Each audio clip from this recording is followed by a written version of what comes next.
All right, Jesse, obviously you guys come off an emotional loss in Sacramento. One thing that's been talked about is the starts that you guys have been having. How do you as a coaching staff try to rectify that?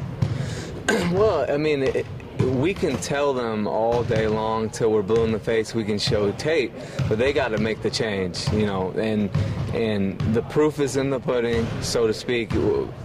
We are a great team as far as never giving up and continuing to fight, which is a great thing to have in our pocket. But now we got to take the luxury of starting that way, so we don't always have to be climbing out of deficits and having to grind those games out. You know, if we can start with that same intensity, and I think they understand that, and I think they'll do their best to do that tonight. Last time you guys faced the Clippers, one of the more exciting games, but I'm sure you guys don't want to get caught in that high-scoring affair and up and down like they play all the time. So what are some of the things you guys are going to have to do to kind of slow this game down maybe, or change the pace of the game at times? Well, first off, we have to match their physicality early in the game and really hit first, have a hit-first mentality.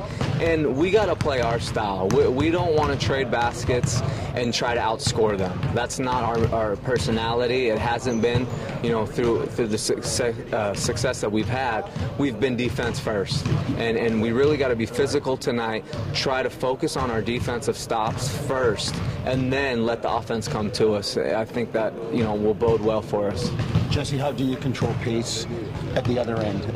You know, to not have the game up and down. They're a high-scoring team, as Sherm said, and you talked about defense, but at the other end, too, how do you control the pace to make sure the game doesn't get too quick? Well, a big part of that is taking care of the basketball. You know, making easy, simple plays where we're not turning it over or taking bad shots, which leads to their runouts, which leads to highlight lob dunks. So, you know, if we do what we need to do by not trying to hit home runs and hitting singles and making easy plays and playing together and sharing the ball like we've done a good job of, you know, we shouldn't get into that crazy up and down mess by really dictating it with easy decisions. How much more attention do you think Terrence may draw tonight? He kind of jumped him last game, and how does that help you when he's on the floor?